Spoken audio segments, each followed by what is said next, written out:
हमीरपुर शहर में 5 घंटे तक बिजली गुल रही। सरकारी कार्यालयों से लेकर बाजारों तक का कामकाज ठप पड़ गया। लेकिन विद्युत बोर्ड के अधिकारी आपस में इस बात को लेकर उलझे रहे कि फॉल्ट ऑपरेशन की तरफ से है या सब स्टेशन की तरफ से। टेक्निकल अधिकारी लगातार फॉल्ट को ढूंढते रहे, लेकिन दोपहर 12 बजे के बाद बिजली बहाल करने को लेकर तत्परता से कार्य शुरू हो पाया। सब स्टेशन वालों का कहना था कि बिजली की तारों पर पेड़ गिरने से ये समस्या आई है, लेकिन ऑपरेशन वालों का कहना था कि सब स्टेशन के भीतर पैनल में ब्लास्ट होने से ये समस्या पेश आई है।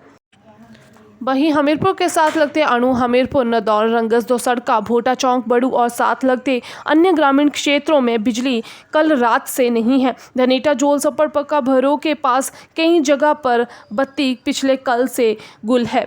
एसडीओ सुरेश कुमार का कहना था कि पेड़ वगैरह गिरने से ये समस्या सामने आई होगी। फीडर में ब्लास्ट आने से पैनल में आग लगी। विद्युत बोर्ड के ऑपरेशन एक्शन राजन गुप्ता का कहना था कि शहर की लाइट बंद है। इसके बारे में सब स्टेशन की ओर से कुछ नई जानकारी नहीं दी जा रही है, लेकिन वहां पैनल में ब्लास्ट हुआ होगा। कुछ ही देर में बिजली व्यवस्था बहाल हो जाएगी।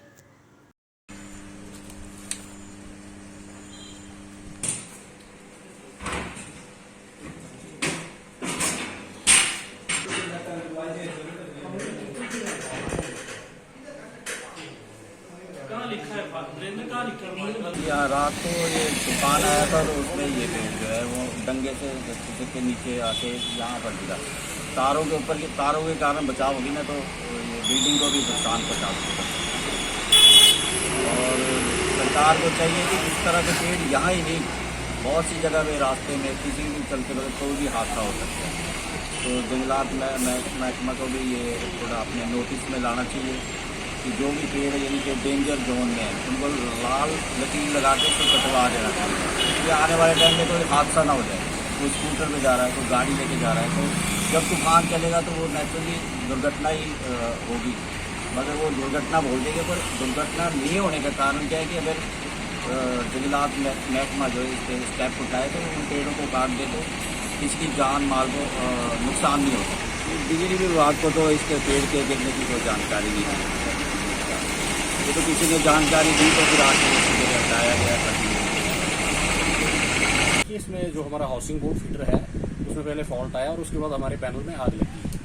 अभी उसको रेक्टिफिकेशन का काम चल रहा है, उसको रिपेयर करने का इसमें लगभग 2 से 2.5 घंटे का टाइम लग जाएगा। सर, कोई इलेक्ट्रॉनिक सिस्टम इंस्टॉल हुआ, प्रोटेक्शन सिस्टम, वो कभी झूठ नहीं बोलता ना। जो भी फॉल्ट आते हैं फील्ड के उसमें रिकॉर्ड होते हैं। तो आपकी लाइन्स हैं उन पर नॉर्मली जैसे पेड़ वगैरह गिरते रहते हैं, और जैसे कहीं लाइन को पोल वगैरह को किसी ने टक्कर वगैरह मार दी या आपकी तार टूट के गिर गई, उस टाइप के जो फॉल्ट होते हैं वो सबस्टेशन में हमारा ट्रिपिंग सिस्टम लगा हुआ है। और कोई भी फॉल्ट हो हैवी तो उसकी वजह से ट्रिप हो जाता है सिस्टम। नॉर्मली अपने आप का भी सिस्टम ऑपरेट नहीं होता है। जो भी प्रोटेक्शन सिस्टम है उसमें सारा आपका जो फॉल्ट है, नेचर ऑफ फॉल्ट है, वो उसमें रिकॉर्ड हो जाता है।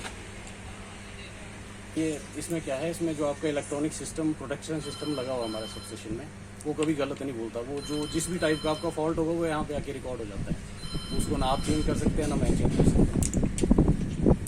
हाँ, सवेरे सारी लाइट ठीक थी।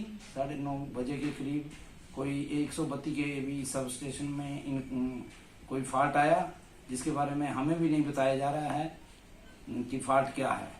और सारे शहर की लाइट बंद की है, ये अपनी मेंटेनेंस कर रहे हैं और बोलते हैं बहुत जल्दी इसको चला दिया जाएगा। पता है कि लाइनों में फॉल्ट, ओपन लाइनें हैं सारी, ओवरहेड लाइनें हैं कि अगर फॉल्ट आते हैं तो यहाँ से ट्रिपिंग आती हैं। इनके सिस्टम तभी, प्रोटेक्शन सिस्टम तभी बनाया गया कि फॉल्ट एकदम फॉल्ट आए तो वो ट्रिप कर जाए और लाइन ट्रिप हो जाए। अगर ये प्रोटेक्शन सिस्टम नहीं होगा तो लाइनों में कई एक्सीडेंट होंगे। तो अब ये इनके अंदर कोई फॉल्ट है जिसको ये बताने से मना कर रहे हैं। हम इसके बारे में हम क्या बोल सकते हैं। हमें तो ये पता लगा कि अंदर पैनल में कोई इनके कोई केबल में ब्लास्ट हुआ, उसको कर रहे हैं ठीक। आपसे अनुरोध है कि आप भी वहां अंदर जाके देख लें कि क्या कर रहे हैं। बताया, किसी ने भी बताया हुआ है कि पेड़ गिरा हुआ है। हमने जो जिस फीडर पे ये बोल रहे हैं वो हमने मटनसी से लेके हाउसिंग बोर्ड तक चलाया हुआ है, बैक फिटिंग दी हुई है। जिस फीडर पे फॉल्ट लाया हुआ है उसके आगे एसडीओ साहब और जेई साहब देख रहे हैं। उसके बाद उस फीडर को हम यहाँ तक चलाएंगे फिर देखेंगे क्या फॉल्ट है। अभी मैगर कर रहे हैं लाइन का हम।